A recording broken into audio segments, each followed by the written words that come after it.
Having ended part one of the Age of Innocence on a note of great emotional intensity, part two begins in a much more cooler style, more detachment.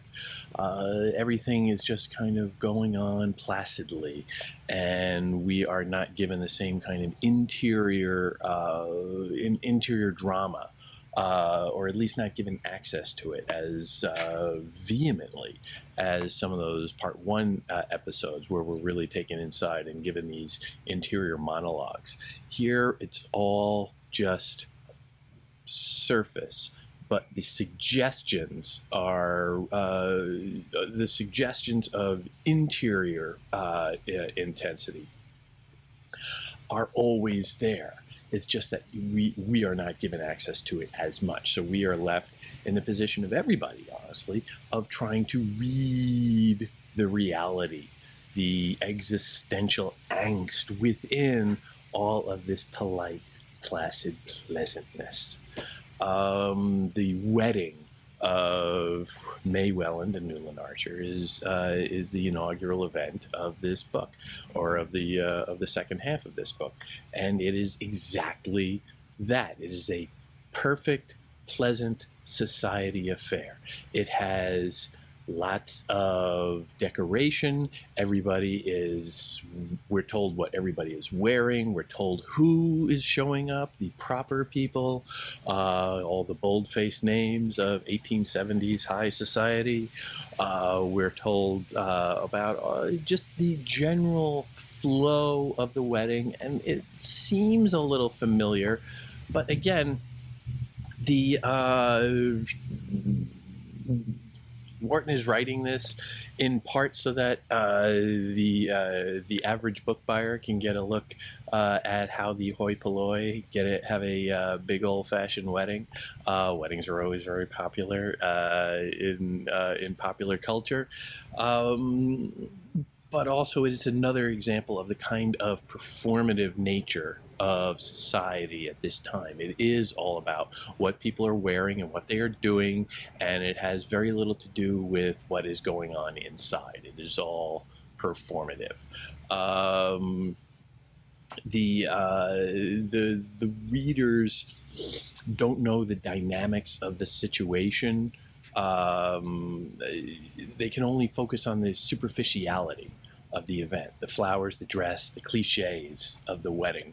Archer has a moment of panic about losing the ring, and that's just so obvious. That's just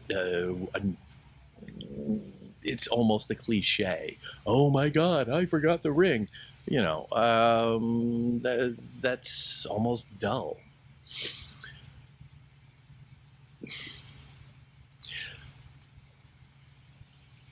But the little hints throughout give you a sense. Yes, panic about the ring. Is that really panic about the ring, or is he just panicked and says it's about the ring? We're not sure.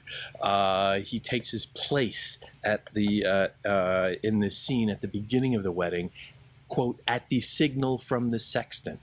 He is just following directions, doing what he's supposed to do, standing where he's supposed to stand, performing the actions that are laid out for him in advance by tradition. It has nothing to do with what he actually wants to do at any particular time.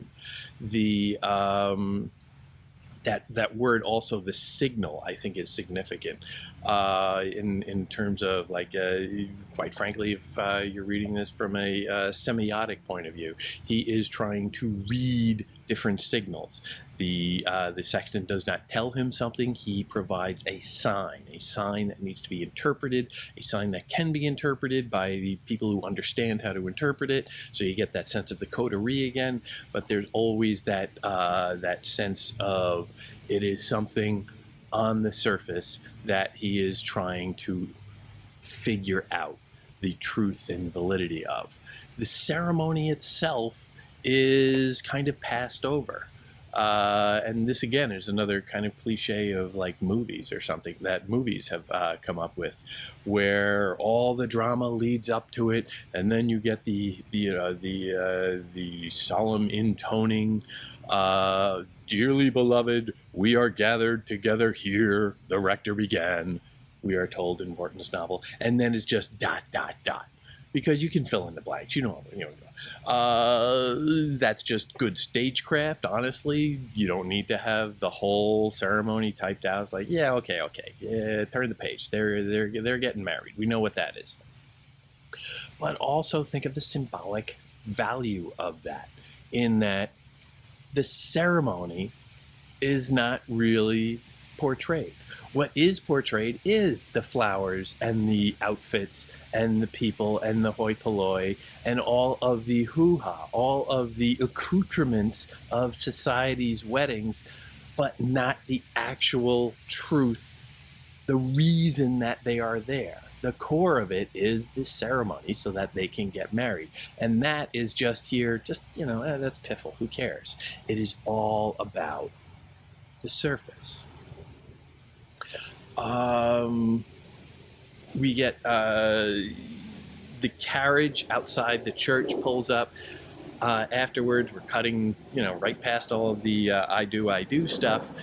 They get in the carriage, and the two of them have this little exchange. May and Newland, the happy couple, right out of the church. They are given their first private moments together, and what they say is just kind of silly. May beams at Archer.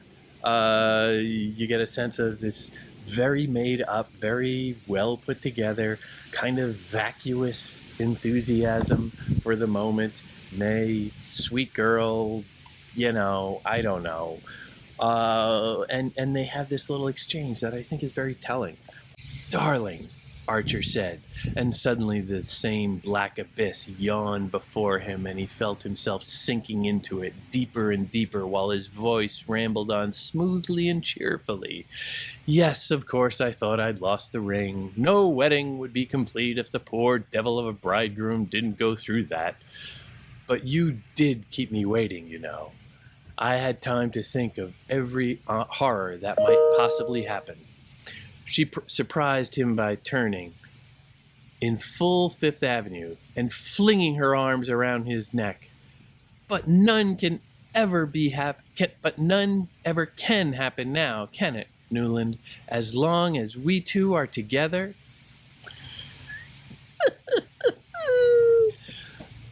I love that.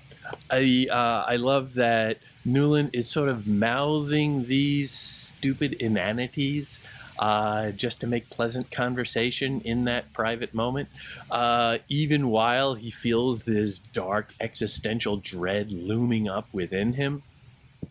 And that May, whose interior we are given no access to, we have no idea what's going on behind that face, if anything, and she comes out with something just, so girlish, so childish as, but nothing can ever happen now.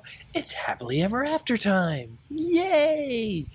The future is bearing down on Newland because he knows that this is not really what he wants. But he feels no escape other than cliche chit-chat. For her, it's all about the superficial flawlessness. She is not sensing any anxiety in him. She is not sensing any problem. She has no concern about that at all. It is all that, well, the wedding went perfectly. It was the best wedding of the year. These two are not right for one another. This is a sense of real disconnect. And this itself is, I think, suggestive also of the form of this book, where the wedding is smack dab in the middle of the book. In a happily ever after story, of course, the wedding comes at the end, and they kiss, and the rainbow pops up, and the birds sing, and they live happily ever after, yada, yada, yada. No need to look any further. Here, it's coming in the middle. And so the significance of the story is really about what happens after. What is the truth that will be revealed in the happy couple. The tableau, the art of the happy couple will be stripped away, worn away, and we will peer into it just a little bit more to try and ferret out some sense of the authenticity behind it. The other significant development in this, of course, is they go on a little honeymoon. Well, they have a much longer trip planned, but they immediately head back upstate. The Vanderleidens, the bloodless older couple at the apex of New York society, have allowed them to come and stay at one of their houses that we visited earlier. And in fact, it ends up being through circumstances that they have to stay in the original house, which is the same one that Newland and Ellen Olenska had their big scene with towards the end of part 1, where he came close to declaring his love and consummating that relationship, for better or for worse, and now he has to spend his wedding night with May there. So you can just imagine the awkwardness of that situation, the passion of that scene from just a few months earlier. Now in the spring wedding, you can see that Newland is just feeling the emptiness of his life and the unfulfilling aspect of it, and the performative aspect of it. It's chilling. That is the beginning of a honeymoon season for them. They spend the whole summer essentially traveling. Chapter 20 opens up in London. They have been touring around the continent. They've been traveling for 3 months or so at this point. They've been through Paris, Normandy, the resorts of Switzerland. May seems primarily interested in clothes. Newland is pushing to go to like art galleries and stuff. He wants to go to Italy, but she's not so much into that. You get the sense that maybe he's a little bored sitting around the fancy resorts, and she just wants to go shopping. There's a real, again, sense of that disconnect, and throughout there's that sense of the misaligned temperaments that are really coming to the fore here.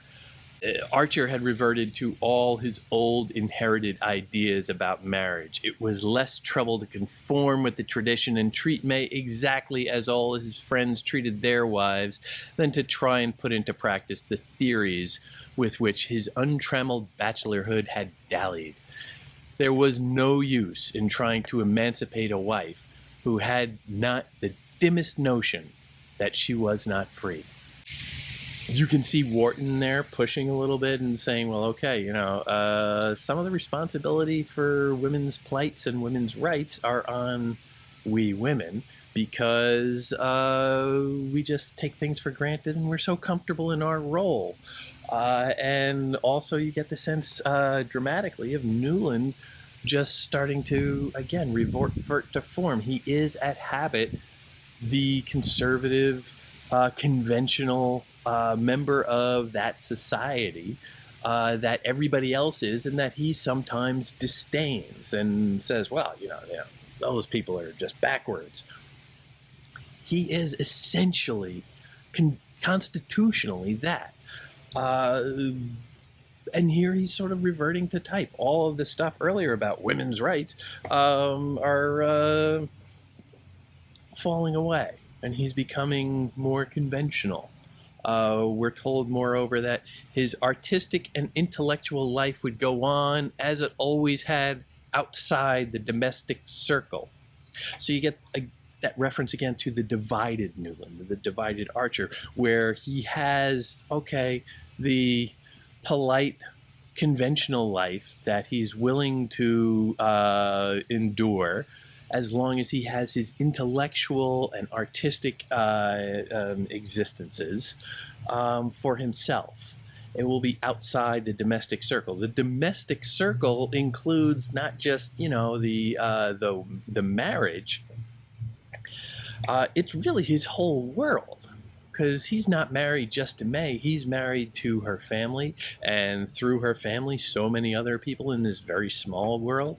And so it's the entire social milieu of 1870s New York high society that he's willing to just go through and smile and do his part, but he's keeping something else from it.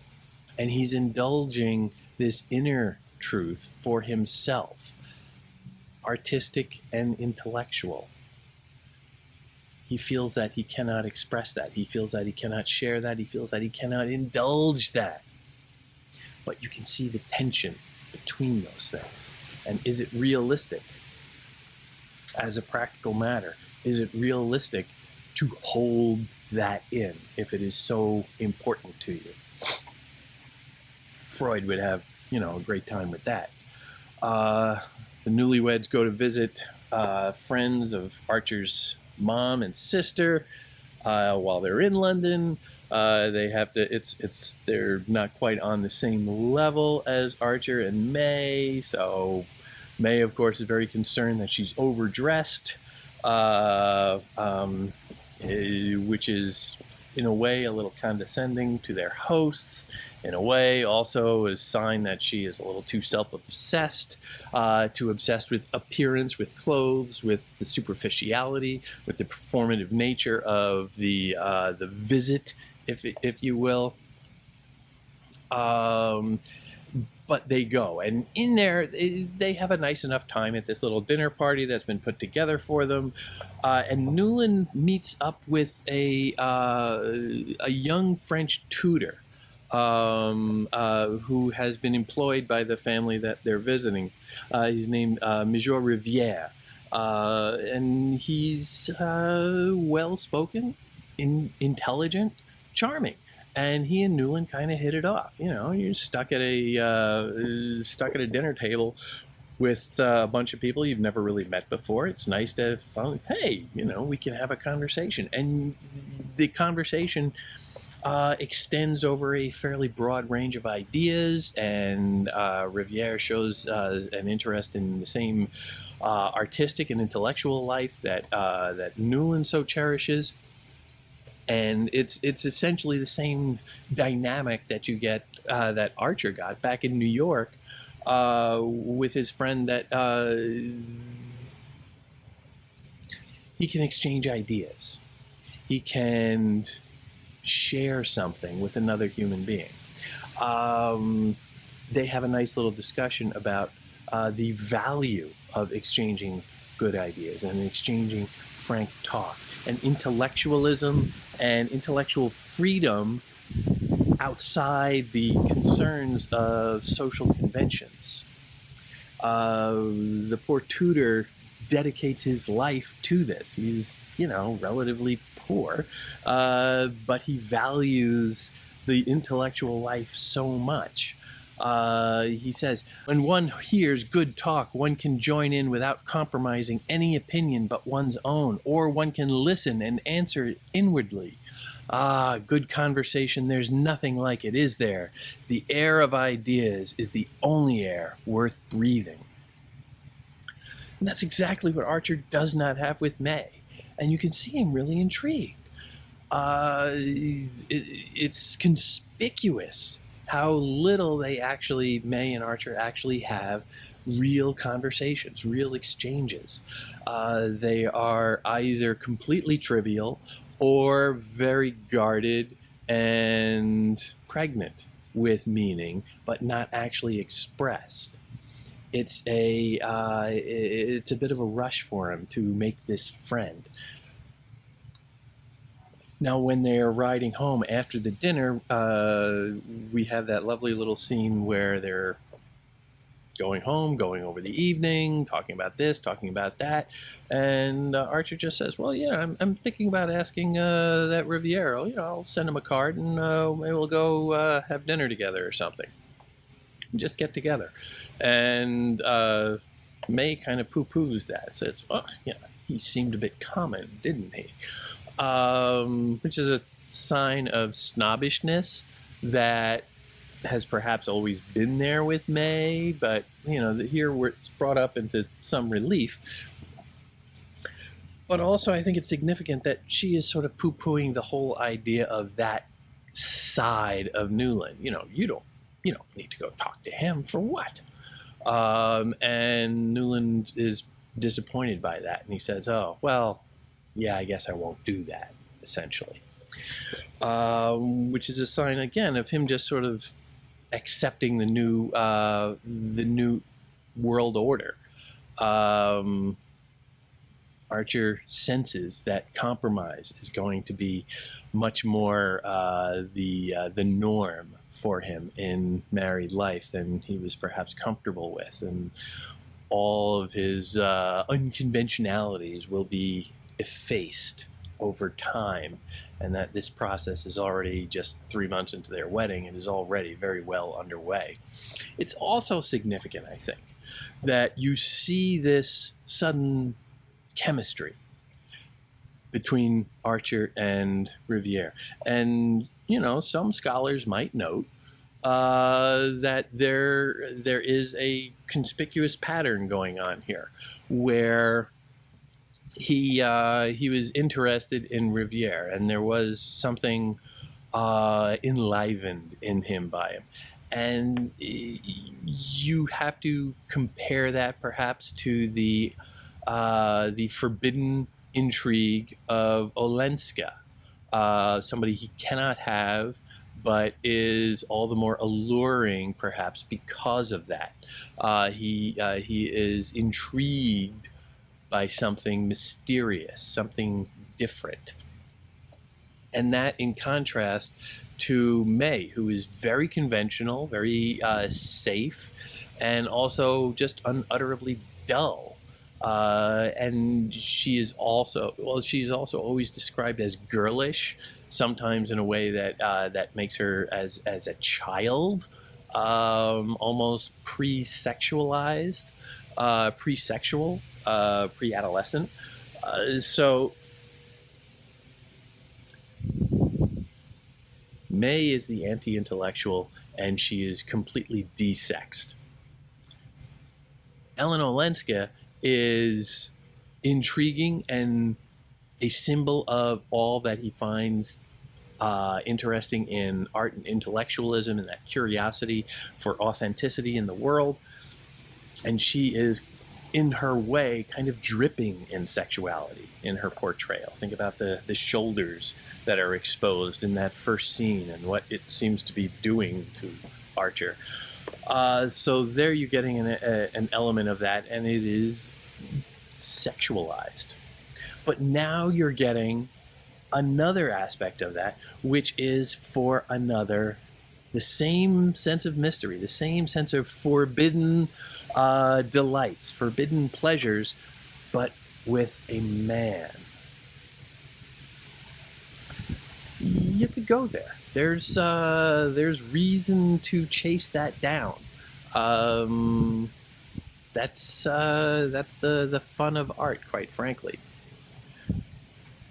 From London, we jumped forward again to the fashionable summer resort of Newport in Rhode Island. Beautiful, beautiful place.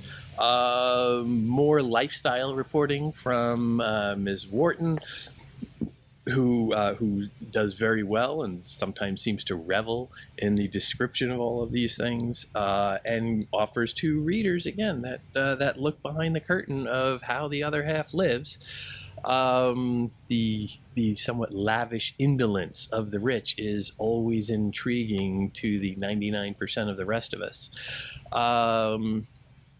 Newland Archer, however, is wandering through this, and you can see him again a little bored, a little dull.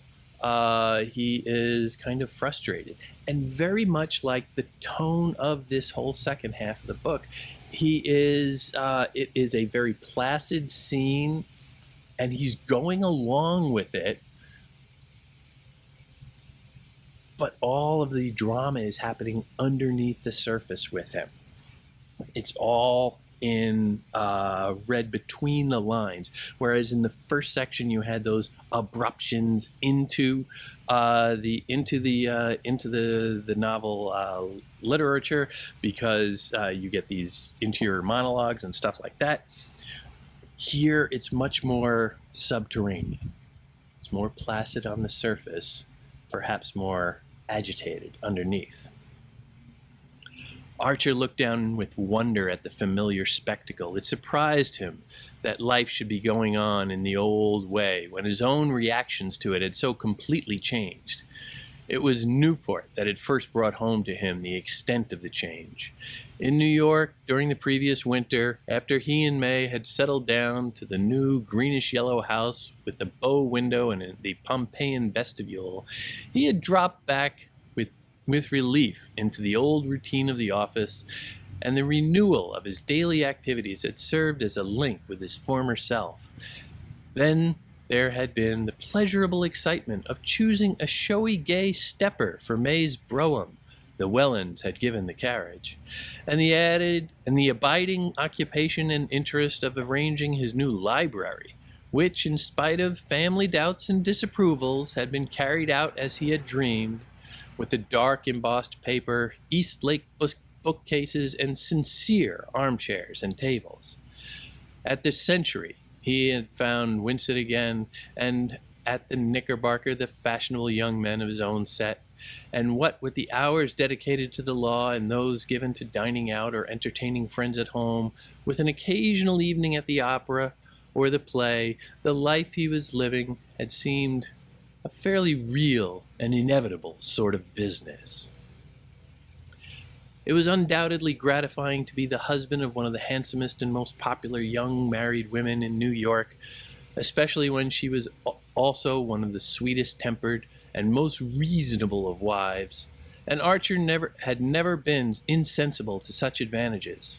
But for the momentary madness which had fallen upon him on the eve of his marriage, he had trained himself to regard it as the last of his discarded experiments. The idea that he could ever, in his senses, have dreamed of marrying the Countess Olenska had become almost unthinkable, and she remained in his memory simply as the most plaintive and poignant in a line of ghosts. But all these abstractions and eliminations made of his mind a rather empty and echoing place, and he supposed that was one of the reasons why the busy, animated people on the Beaufort lawn shocked him as if they had been children playing in a graveyard. The graveyard imagery jumps out, and we're reminded of all of the imagery of New York being a kind of death and society being a kind of heaven or afterlife, something after death where everybody is dead. This is a recurring motif, let's say. Archer sees his life of convention as a kind of death. He is going through the motions while his outward appearance of his life are perfectly fine. And he's very comfortable, he's very well fed, very well dressed, life is good. He seems to be dwelling on this death imagery. And yet the abstractions and eliminations of his mind are present with him as a contrast. Contrasting to death, they become the specter of life. May flourishes in this society. She is out there shooting her bow, demonstrating her athleticism. It's all about what you wear, and everybody's dressed up in fancy linens, and everybody looks beautiful, and they're living the life of respectable, conventional, very elite society. All that she ever wanted. But Archer is starving. Archer is longing for a more wild experience. The selection of Newport itself is a deference to May and her parents. We're told that Archer would much rather go up into Maine, where things are a little bit more unkempt, let's say, something a little bit more unconventional, a little bit more untrodden. I'm sure he would be quite well, he's not talking about going to live in the woods necessarily. He's probably got his eye on a very nice resort, if not a full-on mansion to spend the summer in there. But he wants to crack out of the usual. but it's just another example of one decision that is being made for him that he's just following along in this case behind his in-laws. Returning from the garden party, May suggests an impromptu visit to her grandmother, and her grandmother is staying in Newport, as most of the scene seems to, and it turns out that Ellen Olenska is visiting her. And when they do, when they're sitting there with the grandmother, who's of course the big character, we are told that she just sort of said, "Go find out. Go down. She went down to the beach. You go get her. You go get her." He is sent on an errand, again, doing what he's supposed to do as the dutiful son-in-law. So he goes to do it, and he goes down to the beach, and he sees her at the end of a long pier, looking out over the water. Newport is a beautiful harbor. Wharton writes, "The figure at the end of the pier had not moved. For a long moment the young man stood halfway down the bank, gazing at the bay furrowed with the coming and going of sailboats, yacht launches, fishing craft, and the trailing black coal barges hauled by noisy tugs. The lady in the summer house seemed to be held by the same sight. And this, beyond the gray bastions of Fort Adams, a long-drawn sunset was splintering up into the thousand fires, and the radiance caught the sail of a catboat as it beat out through the channel between the lime rock and the shore. Archer, as he watched, remembered the scene in the Sharon, and Montague lifting Ada Dyas's ribbon to his lips without her knowing that he was in the room. That is just gorgeous imagery.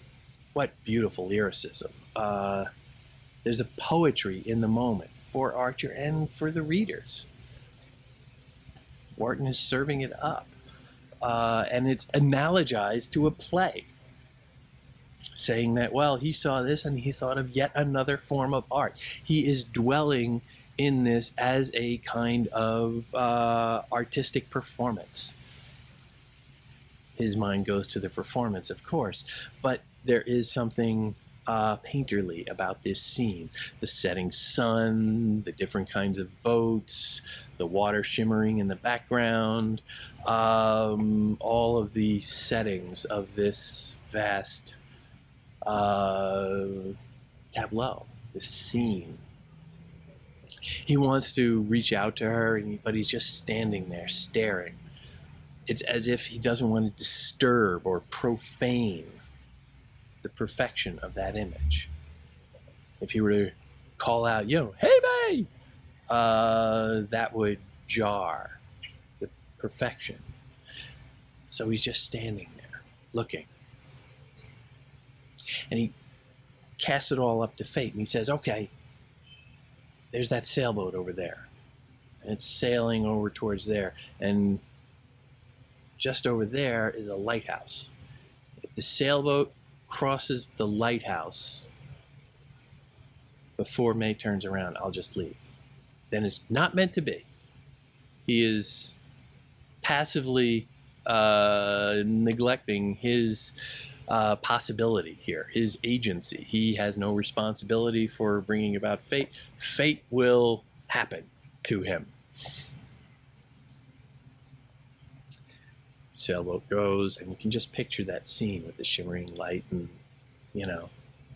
Newport at sunset. Beautiful. Sailboat moves across, and he takes that as a sign, and he leaves. But significantly, the fate of his love, the fate of everything, is hinged on the reading of a completely arbitrary sign. Sign. There's that word again. Semiotics. What is the world? And this particular society of fashionable New York, what is anything in reality but a set of completely arbitrary signs that we're all struggling to build meaning into or extract significance from. He's objectifying them here by making it something so arbitrary as the sailboat, and well, if it crosses that, then that's all. That's the universe telling me this is a lost cause. How? How is that significant? The silliness of it just forces you to think about the silliness of everything in their lives, the arbitrariness of everything in their lives. None of it has any meaning. It's all just empty, accidental chaos. But still, sailboat crosses and he leaves.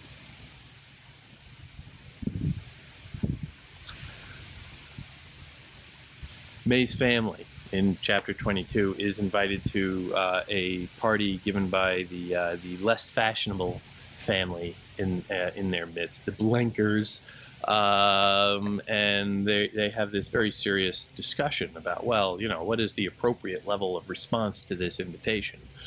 We don't need to all go, but you know, you can't entirely pass it up. So there is a very diplomatic discussion about, well, okay, you know, who is going to have to go?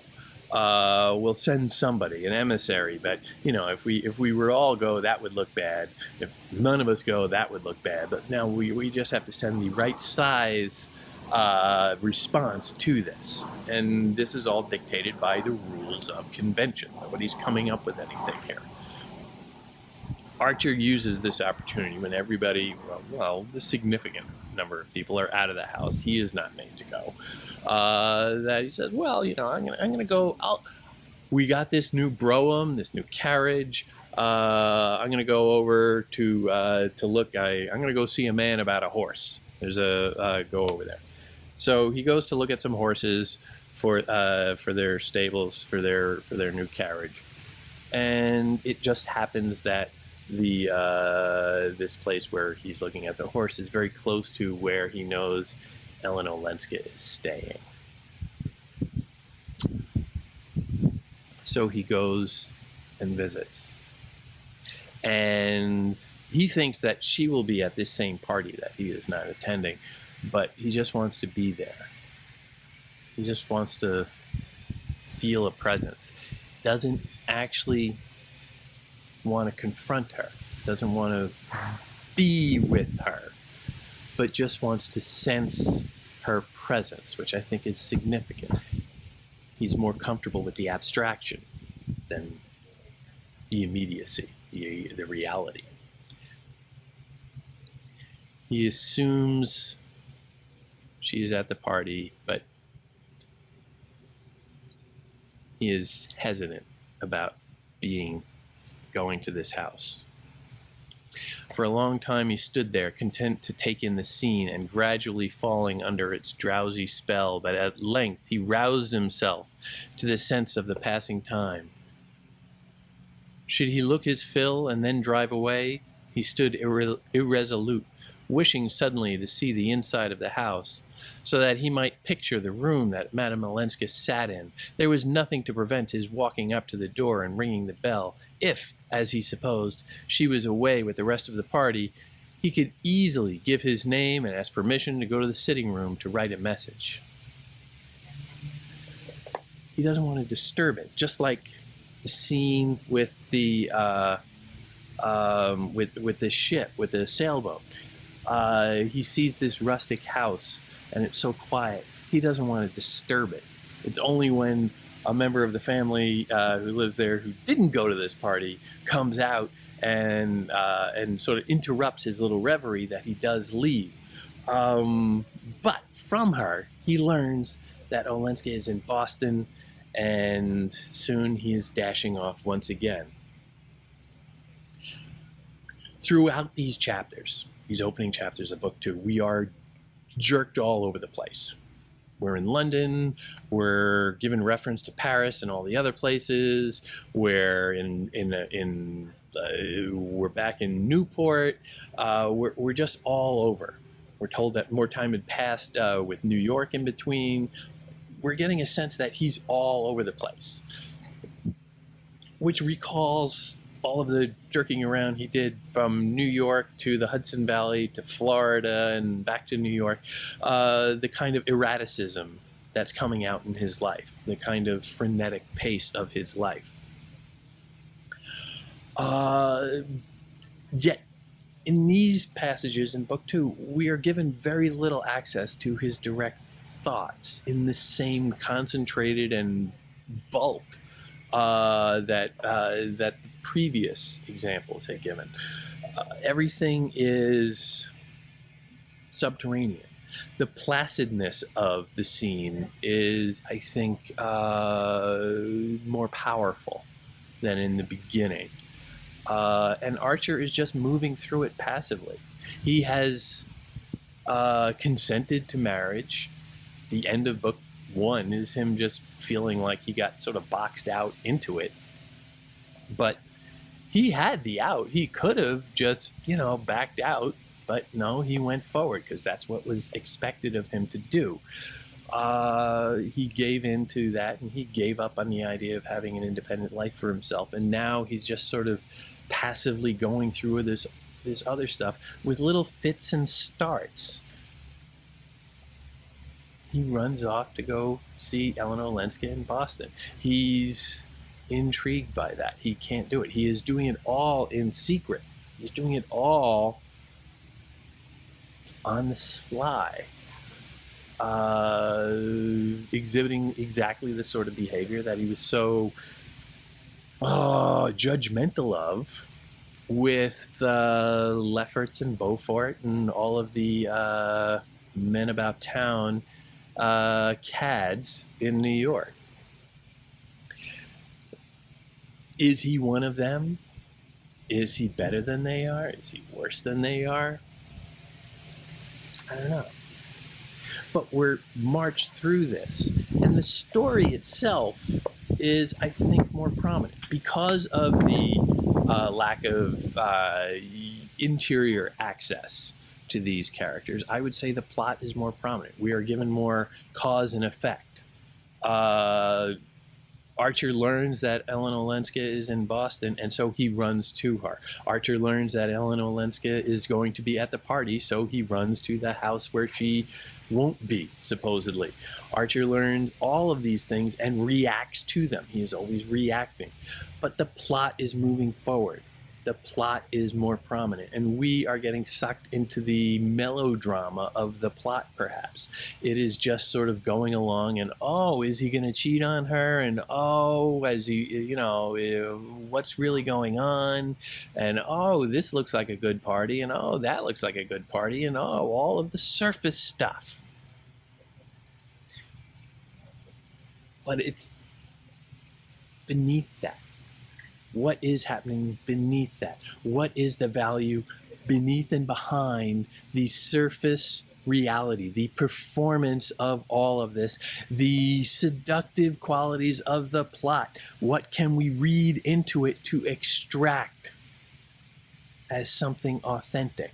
How can we strip away the artifice of the book itself to find something authentic and valuable? This is what's going on in this book at this point. And it's a very subtle way of practicing a kind of modernism where the surface is completely meaningless.